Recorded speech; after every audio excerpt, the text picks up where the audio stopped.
Welcome back, everybody. Welcome back to the State of the Canyon. Welcome back to the Canyon, to the State of the Canyon. It is Friday. It is the 31st of March. It is the last week of rig showcases, spotlights, breakdowns, whatever. And I think it worked out pretty okay, as we only have 2 rigs to talk about today, more like 1.5. And as it rained nonstop for, I don't know, it was over 48 hours. Well, let's not say nonstop. It took a break yesterday for about an hour. So yesterday morning, which was Thursday, the 30th of March, I spent about 3 hours doing beadlocks. I reorganized the tire rack here. Let me mention something while we look at the tire rack here. I have done the opposite of what you would do in a bar, okay, where you would have top shelf. Everything that exists up here on the very top rack ranges from mediocre to woeful. The rack below that is kind of a hodgepodge. I do like the approach. Haven't found what these work on yet. These are the tires we use to punish things.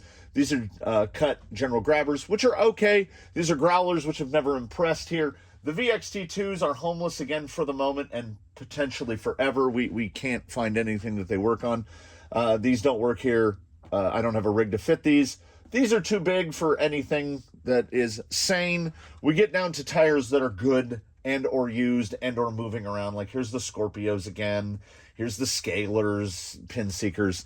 These are looking for a rig. These don't belong to me. So we got a little reorganization there. Yet another set of double buns of dual stages have pulled out. And I mentioned double buns because I wanted to make them into double buns, but I have run out of hair buns. Believe it or else, I have run out of hair buns. So the first guy we should talk about, who this guy would be, I keep forgetting what the actual total is. I don't know if we have 23 or 24. 3, 4, 12, 16, 17, 18, 19, 20, 21, 22. This is 23. So Doodlebug, who is right after this guy, we're probably going to have them side by side here in a minute. Doodlebug is 24. I keep saying that there's 23 rigs here, but there's 24. So the Colonel. I would have to say, without parallel, perhaps the rig with the absolute longest, still incomplete evolution is Colonel Mustard. Colonel Mustard, who began as a axial 10-3 JLU kit, complete with the big old body, and then the big old body was too much, so we replaced it with a Charisma Subaru Brat, and he's now running this Ecto shell, which is still painted. That has been the common thread, is the mustard color. And it's good that there's a common thread, because the only common thread in the Colonel is that body. The only thing that remains of the JLU kit is, I want to say, ring and pinion and the drive shafts. Not even the axle housings. We broke both of the axle housings already. So he is the true embodiment of the ship of Theseus. Nothing remains. So this Amazon skid forward chassis was selected. He became the test bed for these shocks and ended up getting them. Another Amazon dig gearbox. Legacy Fusion 1800. He's currently, as of today, running J-Concepts tusks in the front, J-Concepts hunks in the rear, with double buns all the way around. It was a trial and a tribulation to get him set up with this skid forward, which was never designed for an offset pumpkin. It was designed for a 4-link front end, so I had to fight it. We've got an Element panhard mount. I built the bumper mount. It's got an Ecto bumper. I built the lay-down mount for the servo. I had to build the side pieces. I had to build an extended servo mount to clear the dig servo behind the Legacy Fusion. This is Element. This is from an MST CMX. He's got some axial uppers. He's got Element rod ends all the way around. His front lowers had to be fabricated. His front upper is a is an adjustable turnbuckle from an old Slash two-wheel drive. I want to say two-wheel drive. He's running on a Radiolink RC4.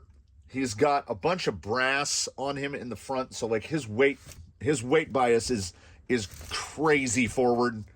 He's one of the few rigs that's over 60% forward weight, because he had to be built from scratch to be what he is, and we're still getting there. Let's just say we're still getting there. He gets a little bit better with every little bit of tuning or every little bit of change. Now we're trying to find a tire combo that works.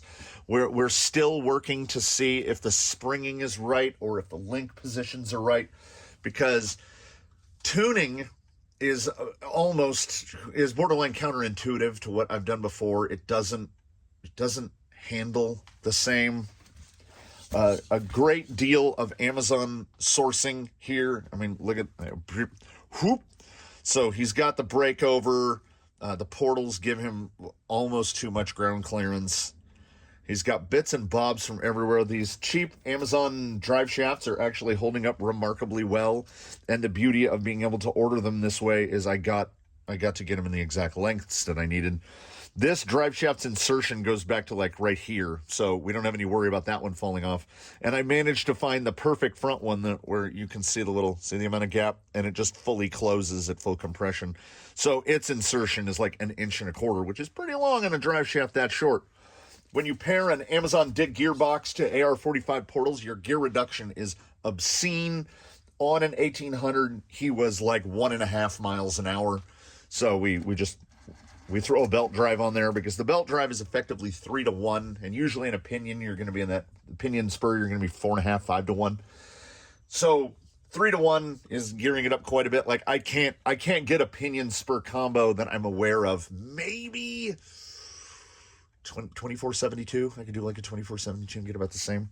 But why, when we can just throw a belt drive on there and make him like stealthy silent, which is what he is. He is one of the quietest here. And now I'm starting to think he might be a little oversprung, which is okay. Oversprung is not necessarily bad around here, because we're building up a box of springs, both Element SE springs, DraftTech springs, any of these small diameter springs. We're building up a surplus of them, and the surplus is Panhard is a little too long. I need to take like one turn off the Panhard bar. So this guy right here, which I foolishly put the body clips on, this is the Doodlebug. We're going to have to, we can't fit you both in frame at once, Colonel. So for those unfamiliar, built specifically because of a review on A-Main where somebody said, don't buy this body. It's super tiny. You won't be able to use it for anything. So when the Colonel was a JLU, and he was on his regular C-channel rails, these are those C-channel rails. C-channel rails that have been absolutely carved up to, quote unquote, fit this body. And, it doesn't really. So, everything here, all of the plastics, anything that is is SCX-103 specific comes from this guy. Is part of the Colonel. So as I've kind of jokingly said in the past, that like Rusty is Jolly Green's son, because like 70% of the structural parts either came directly from Jolly Green during his conversion to a TRX-6, or parts that were bought for Jolly Green during the conversion and not used. I don't think it's arguable to say that the Doodlebug is the Colonel's son, because the rails, the shock towers, the body mounts, the front bumper mount, that's all just straight from 10.3. So I guess the Doodlebug's other parent is it baseline? I don't know. What are most of the parts from? Because this is a Stealth X, and all the parts inside this Stealth X are the parts that I removed from Baseline's gearbox when I put the underdrive gears in him. Oh, I should mention, This should really be the topic of another It Came From the Workbench installation, but I made the panhard mount, and I made it to be temporary. That's why it's 3mm material tapped for a 3mm hole. So on the inside of it, you can actually see where the threads are starting to come through the aluminum a little bit. But I really was making it as a proof of concept. I wanted to see if I could actually get the links to clear each other, like and it's at full lock. So we have full lock now, and as mentioned, that moved the, well, if you'd seen It Came From the Workbench, it featured this guy. It moved the panhard in, and it lengthened the steering drag link out, so the bump steer is minimal. It's as little as I can get it. He flexes pretty normally now. There's nothing really interfering. He's running 80mm incision S8Es from a Phoenix Portal, and I don't know whose they are. They are either Argentums or they are Blackjacks. They're one or the other. The other 80s are on Buffalo Bill, the G-Made Buffalo.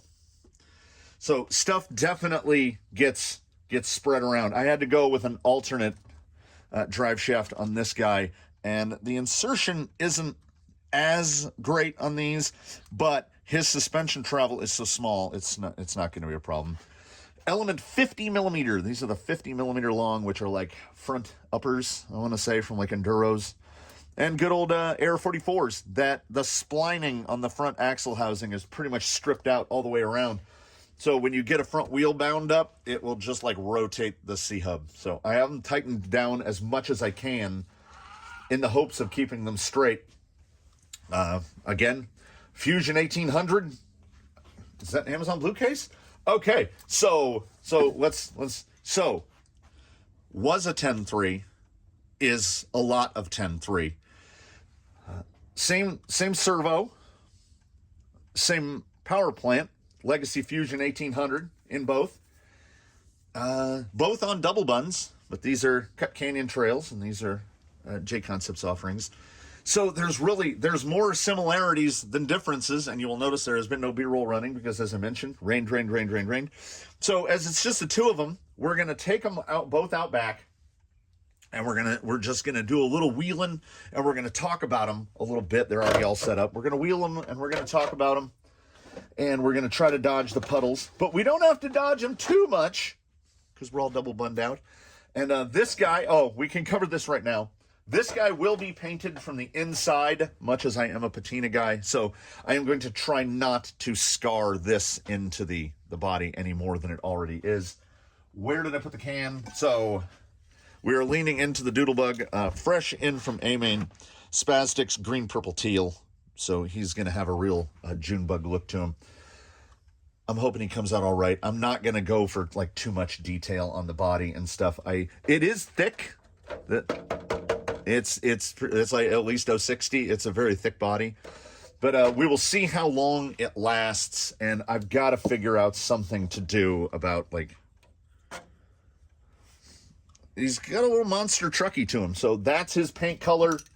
That right there. We are going to try out in the upcoming week. The weather is supposed to get better. My first try of the Traxxas Pro Graphics paint. Argentum's replacement body will be painted metallic silver because that is his name. And we will also be trying out the Traxxas Pro Graphics matte finish clear because I have tried a number of matte finishes, and the only one that actually has worked so far is Tamiya PS55 flat clear, which works great, but I want to say these two cans cost the same amount. And this is 4 times the amount of paint for like the same amount of money.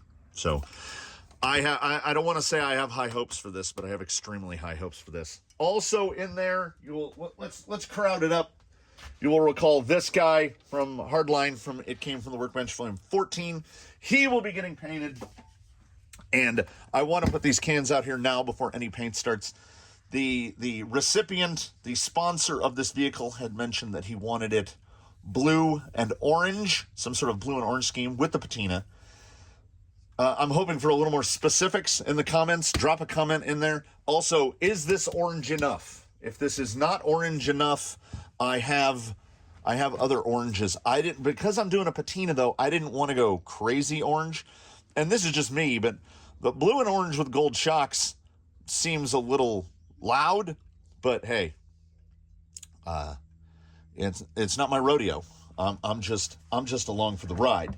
So these, we might as well, let's cloud it up even more. There's the other one that's getting painted. I have the masks loaded up into Cricut right now. So I need to cut the double masks for this guy.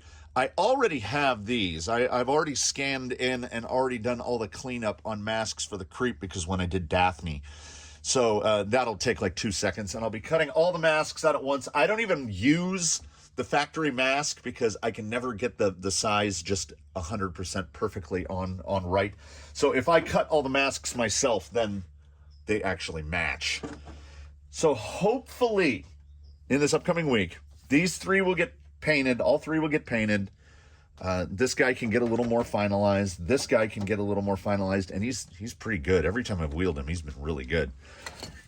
We've also got upcoming, and what other time to talk about stuff like this than during the weekly update. I also have, I had bought these, and now I don't know what to use them for. So I've got metallic blue, and I've got copper. I don't know what to use those for now.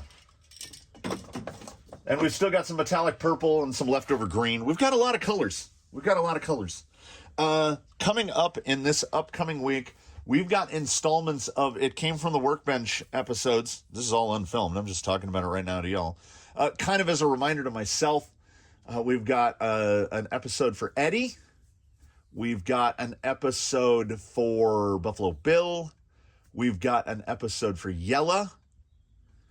So what I've done, I mean, in between when his rig breakdown came on Argentum, because he was in that first week, in between then and now, he's obviously converted to a Zoku RC LCG conversion, so he's not the same, and now he doesn't have fenders, and like, you know, he's gonna have a new body soon, which is the same body, just painted hopefully better. And I mean, things change as fast as I can manage to change them. So we've got a lot of rigs that have stuff that need to be talked about. Oh, and the review's out of the way. So here's something else that we will talk about in the upcoming weeks. I don't know when it will come due, but Daphne has claimed the fossils, and they are running on squid inserts.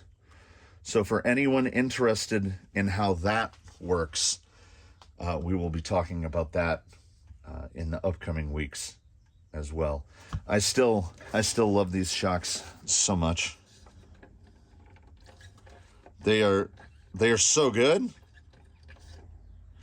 So good. Like she's so pretty now. I think these tires match her stuff a little better, even more than the Deep Woods. And that brings us around to another one. So during the tire shuffle that went on yesterday morning, I want to say I mounted and unmounted 14 sets of tires yesterday morning, including these, including what's on Daphne, including these. So here's a set of unmounted Deep Woods. Here is a set of mounted Deep Woods, but if we remember back to Wheelin' Wednesday of, has to be a month ago now, the Gate Rover got his clock professionally cleaned by Ironsides in the Defender battle. And I think a big part of that was these are Deep Woods on stock Duratrax single stage foams. So why is it important that I have a second set? And why is it important that I have, this should look familiar-ish. I have a second set of wheels because the second set of Deep Woods and the second set of wheels will make things easier, because I received in the mail from provided by a lovely supporter, a consortium I was in contact with the gentleman from DB Hobby. He asked me many questions. And someone else, once again, supported the channel. Shout out to the members and supporters of the Canyon for making things like this possible. So we've got the DB Hobby Rock Conforma Pro. The tests of these will be coming up very shortly in the next couple of days. We've got a bag of super soft and soft. These were made for deep woods, and these were made for this gentleman at his weight and his girth and everything. Now, luckily, I have a lot of rigs that are in the same kind of weight because we have super soft and soft, and then the other one we have medium soft and medium firm. So we've got 4 different rates here, and when you squeeze them, oh, you can tell. Like these are made specific. And they're, even for idiots like me, it's written on there because I will get them wrong. I always have to write on the inside of the wheel like what's in there so that I can remember and not get them reversed. So he is going to test them, and then what will we have, ladies and gentlemen? Whichever set works for him. And I'm thinking, honestly, it's going to be the firmer ones. That's my guess in the future. It's probably going to be those. He'll get that set. And then what do we got left over? Well, we've got another set of Deep Woods and another set of DB Hobby Rock Conforma Pro. So then those are going to head out into the fleet, and we'll see whose tire solution hasn't been worked out. So before I drop batteries in and make sure body clips are on, and we head out to the rocks, which are probably still wet, and it's still pretty cold outside, but I hear a lot of birds, so that's a good sign. Before we head out there, we're going to do it one more time. Yet another subscriber, still here sealed in the plastic, at least one channel subscriber listened to the things that I say and the comments that I write and acknowledged that perhaps, just perhaps, many of the issues that I had with this are because this is hardware version 1.0.0.4, and this should be hardware version 2.0.0.1. So what are we going to find out is we are going to find out if they have changed anything at all. We are going to find out, because I don't discount anything out of hand. They certainly didn't change anything about the packaging. The boxes are absolutely identical in every way. They just have different barcode numbers on them. So there's the new guy. Baseline is going to test that shortly, and I will do my very best. And this time I mean it, not to be utterly biased against the ESC70. But based on the commentary that I get from folks staunchly defending the ESC70, I am not one to mince words. It makes me hate it even more, because the willingness to defend something in the bright shining light of someone that is just having a piss poor experience with something, it's a borderline incursion into victim blaming / victim shaming. Because you have had a good experience with something and someone else has had a bad experience, it doesn't invalidate your good experience, and your good experience doesn't cancel out the other person's bad experience. I'm not saying touchy-feely butterflies, rainbows, and harp music. What I'm saying is that everything we experience, everything you see on this channel, everything that you see in your own life, you have to understand that if it's not placed into the context of the greater picture, however wide and vast that picture, what it may encompass, everything you experience here or by yourself is anecdotal. That is the definition of it. I have experiences that I could trend to say are a little bit less anecdotal, because I have experiences that I think most people don't. This is a J Concepts Tusk. I talk at length, and I speak very highly of the J Concepts Tusk because I have had good experiences with it on 12 rigs, 15. How many wheeling hours do I have on J Concepts Tusks? I don't know. Probably nearly as much as I have on Duratrex Deepwoods. I would say hundreds of hours on each tire. And not just like on this or on that or on one of those. All over the place. So I can attest to some of the versatility of it, and the more experience you have with something in more environments and more situations, the less anecdotal that information becomes. So if you've tested one ESC70, and I'm about to test two, everything about my ESC70 is anecdotal to a point, but I have put hours and hours and hours and hours trying to make something work that was never going to work.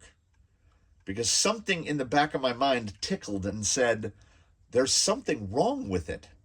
But then every time someone would bait me in with a comment about it, I would try it again. And guess what? You can't ungarbage garbage. So this can't be worse than the other one. It can't. It's newer. Hopefully they've fixed the problems. I do remember quite vividly that the software version on the other one was a bunch of numbers .13. So we will see where this guy looks when he gets plugged into the app on the old iPhone. Someone even said maybe you need to update the software on the iPhone. I didn't find that iPhone in a lake. It's running whatever the most current software version is available for that iPhone. See, this is why I'm going to have to build myself up to being able to do a review of this, because if I didn't hate it before, a select portion of the internet, a loud and vocal minority, has made me hate it. Absolutely hate it. I loathe that I ever did a video about the ESC70. I pre-loathe that I'm going to have to do another video about it. I feel like I'm trying to convince myself that I'm doing a service for others and convince myself I'm not doing a disservice to myself. So let's go out and wheel a little, and we'll talk a little, and we'll enjoy the blue skies that have rolled in, as blue as they may be, and we'll listen to birds twittering, and we'll see how these tires do. And like I said, I made a bunch of changes to Doodlebug, and we'll see if he's improved at all. I think I've cured the bump steer quite a bit. So let's go outside and hopefully be a little bit less ranty and move ourselves into the weekend on a happy note. So in between the time that I got out to the workshop and started cleaning the place up from yesterday's festivities, and now it will give me the opportunity to California flex on everybody. Oh, it's miserable in it. What an awful looking Friday morning. I do need to police up all the loose rocks. Again, I forgot my pointer, but right there, that guy right there, that's loose. Obviously, this guy right here, that's loose. Because from right here on Daphne's line, right down like that, that's where the concrete stops, and the rest of this is all just dirt fill, except for down here at the bottom. So all this, like there's a V, you can clearly see a V. That's all dirt in the middle of that V. So when it gets traveled on enough, it really starts kicking stuff loose. I mean, this feels pretty good.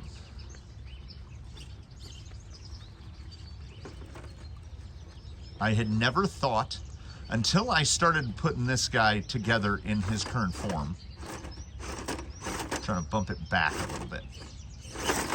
Like that. No, a little more. Oh, can you hang? Can you hang? Can you hang? A little more. A little more. I had never thought of hunks in the rear. I just hadn't. And then with the way this particular platform, I don't know, whatever we've constructed, the way it moves and maneuvers, it genuinely appears to need more front side bite. And as it turns out, from the little bit that I've managed to wheel it like it is, look how tall he is. It's hilarious. The front side bite of tusks in the front really improves. Would he be better with a full set of tusks? I don't know. I don't know. He doesn't seem to lack forward drive.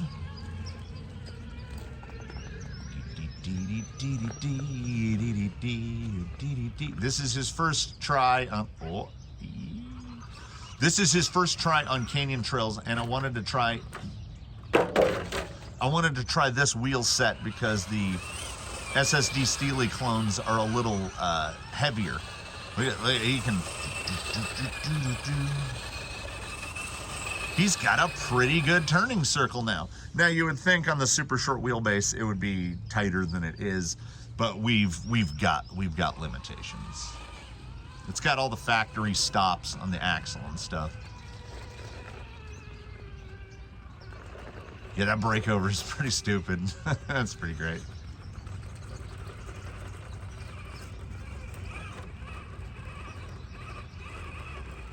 You gotta kind of get into the throttle a little bit. Oh, that's gonna shuttle. Real slow. Come on. He remains. Ooh. He remains remarkably easy to roll, but honestly, he feels really good. Like I am genuinely and happily surprised at how he feels. And it's not like he's incapable. Now, is there the potential that at some point in the future we're going to try some Class 1s? Folks have mentioned Dirt Track's pivots or ascends, something like that, which I'm not opposed to at all, as I have not tried, I have not tried any Class 1 Dirt Tracks. So not opposed to that at all. Yeah, that rear drive is great. The hunks on this platform, it's that skid forward. I have to look at it differently, I think is what it is. The hunks as rear tires, they work really well on this. Like, his drive is fantastic, and the Colonel sits high. Oh, I'm stuck on it's just a father and son out for a lovely morning.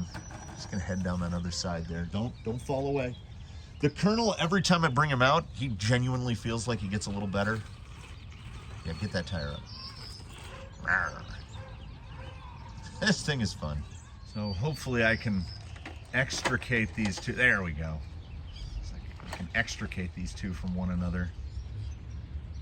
See, this I've talked about in other videos. This is the kind of ridiculous, this is the drag brake I've gotten used to. And that is a point I would like to address. I was going through the rigs and I point at them, and then my brain kind of brings up the mental database. Like, I can do it right now out here. So we've got the 3-port right above my workbench, Argentum, Blue Sky High, and Argentum the Phoenix.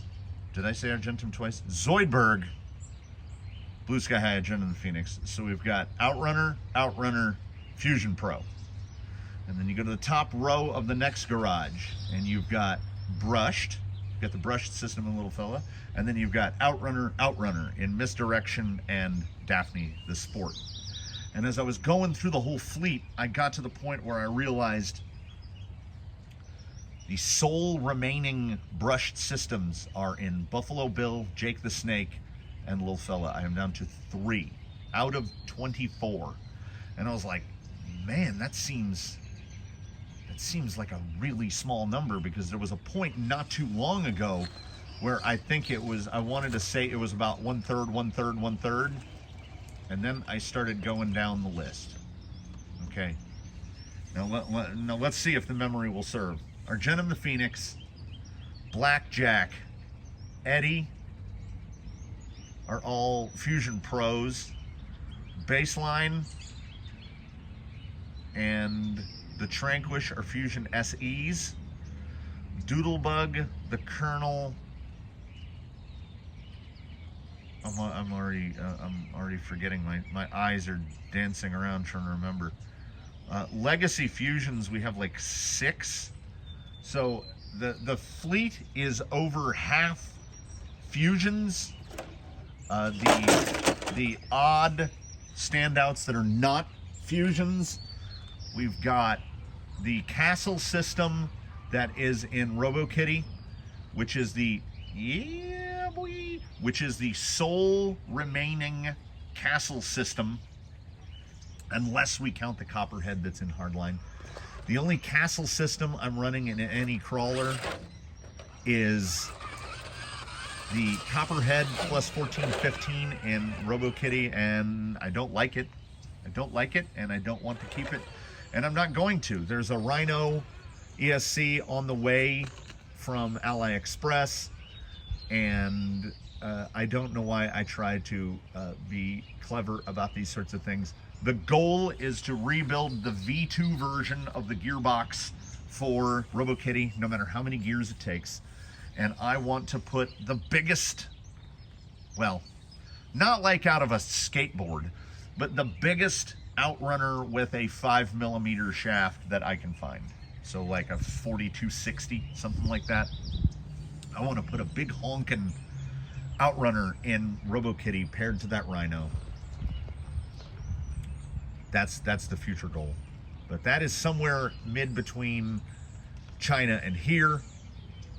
So that will be an installment for that particular series of It Came From the Workbench. Coming up, honestly, probably later rather than sooner. I have a lot of stuff to cover. There's no telling if that will come up in April. I'm trying to see how, oh, there we go. I was like, is it going to settle down? And it did. So quiet, both of these. I mean, what he's got there, what Doodlebug has in him is super stealth, because you have a Stealth X, which has the plastic main gear, but then this is also the cheaper SE parts. So the idler gear in the middle is also plastic. There's a lot of plastic gears in there. So he basically doesn't make any noise. Any noise you hear is gonna really be final noise, like noise from the axles. And, oh, that's blinding me. It's blinding me.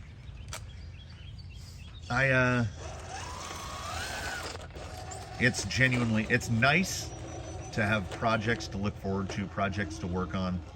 In case I didn't mention it, it's been so long now. It might have been, I don't know, half an hour ago.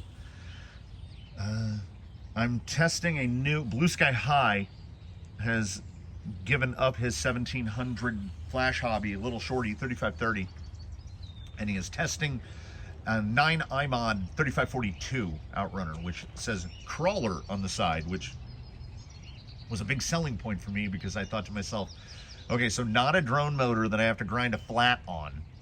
I can just put it in and run it. And the quick review of that is done. That is up tomorrow, so that's for tomorrow. And that is the last thing I got filmed due to the rain. So what comes up Sunday, Monday, Tuesday, I mean, we will see, and we will find out together. I don't even know. We're gonna get in there and get some stuff filmed. Yeah, again, belt drive, Amazon dig box. Like, these are two, well, it's father and son. These are two of the quietest guys out here. Little bit of front lug noise. I almost want to test everything as it goes on to see who can do the yellow maneuver, which is pull over that straight. We have this little rock face right here to try to hug along that rock face, because the low side driver's front will drop into a little hole and get overloaded. You already see that front rising. And more often than not, it results in the quick way down. We don't need to crawl down, we'll just roll down. So we'll give Doodlebug a shot at it. I've got so many things to work on. Has coursework taken place? Well, there was a lot of rain. I spent hours and hours weeding whenever there would be a break in rain or I would get bored. I was sitting on one day and it had been raining all morning, so this was Wednesday? It had been raining all morning, and I'm sitting at my desk and I'm like, I should be working on something, but I didn't want to work on rigs at the moment. So I just came out into the rain and absolute wet until it started raining again. And honestly, aside from the miserable feeling you get in your fingers, the best time to come out and pull weeds is like probably when it's raining. But right after it's rained is fine. I would be weeding right now if I didn't have, you know, this to do, because man, they just pull right out of the ground. And we get these big broadleafs. Oh, this guy doesn't have an antenna. That guy right there. They grow like a is like a weed trunk. And once they get that taproot down in, oh my God. Kevin? I missed it. I couldn't see what it was before it went by. Oh. Hey. What? He falls slow. He's got a decent length. Oh, come on. Come on. No, that's not Kevin. Sounds too smooth. Get on there. There we go. Ooh. It's a little slip out. So I thank you, one and all, for coming to this one. It's just me talking about the stuff that has happened, and in a somewhat radical change, a slight departure, we've talked about stuff that is coming, what I would hope to get done. Oh, that's a lot of rise. I don't think I can get out of that. No. I'm liking the added weight of the Steelies. He can indeed power out of a lot of stuff, and he rolls out of a lot. I think we've effectively added some unsprung weight down low, which is where it should be, and I'm really happy with this tire combo on the kernel, because let's just do that again. So no steering inputs.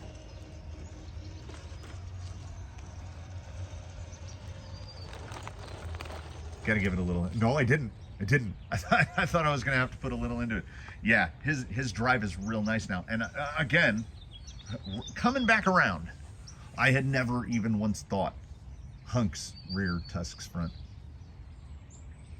So it's thunks. Tusk before hunks, so it's thunks. Tunks? Anyway, thank you again for watching, everybody. I invite you to comment below. Definitely stick around, watch what's coming up next. If some of those It Came From the Workbench episodes are little brief ones, I will not be able to control myself, and you might see some double upload days here. It makes me feel better because I get a lot of views on those days when I do double uploads. And then there's that hit, what do they call it, the little serotonin hit, and then you drop off real fast, because then the next day when you don't have 2 uploads, your view counts drop back down to normal. So they didn't it didn't all of a sudden nobody was watching, but they drop, and then you go, oh, because those numbers, try as you may and try as you might, if you are a YouTube creator of any level, there's some part of you that you just want to see the numbers get bigger. And I'm not saying that I want, do I think, oh, I'm gonna wake up and have 50,000 subs? No. I think the interactions I enjoy the most are the real. I love all you diehards that watch it all the way through the end. That, like, honestly, at this point in a video, based at the length of this video, we're probably talking less than 10%. So maybe like 1 in 12 people actually watches it out to this far. And then that gives me the serotonin hit again, because if I have a video that gets 2,000 views, I just think to myself, that means that, like, what, 150 people all the way through the end. So thank y'all. You keep me going, whether you know it or not. So we will see you again very soon.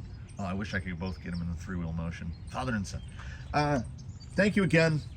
Please like if you liked it. Consider subscribing. Apparently, it helps the channel. I guess the algorithm feeds off of subscriptions. What's up?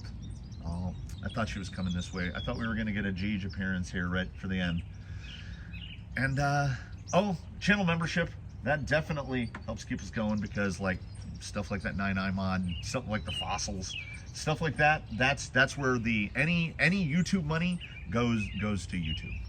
It really does. I'm not retiring off of this money, and we're not even a guacamole money, but I am to the point where I'll buy RC stuff that I didn't know I wanted or needed just to test it. I would love, I'm not, okay, this isn't like, this isn't a telethon, I'm not begging for money, but if the monthly gets to a certain level, I would love to do an installment, like bi-weekly or monthly, where I buy some probably garbage Amazon tires and test some Amazon tires, because those Hot Storm Canyon Trail clones, you know what? They were good enough to keep me in, to make me consider buying some other tires to see how they work. But it's not something that I just want to go dropping money on, because I know that I can buy good tires, like what's sitting in front of you, and I know they'll work. Listen, I mean, it's like they're yelling at each other from tree to tree. So that's where I'm going to wrap this one before I make it go any longer. It's probably pretty long as it is. I know a lot of you don't mind, and I don't mind making the long ones either. So, in parting, I thank you for watching. I hope you all have a good weekend. I invite you all to do your very best to have a good weekend in between now and when we meet again. Hopefully we'll see each other over the weekend. Hit me in the comments with any questions you have, whether they're covered in the video or not. I like typing out an answer. To me, is the same exact function as talking at great length about stuff that is interesting only to like 150 people. So we're gonna close it there. I will see you all soon, or tomorrow, or wherever we meet in between. So from the canyon, have a beautiful Friday. Have a beautiful week. Have beautiful lives, everybody. We'll see you soon.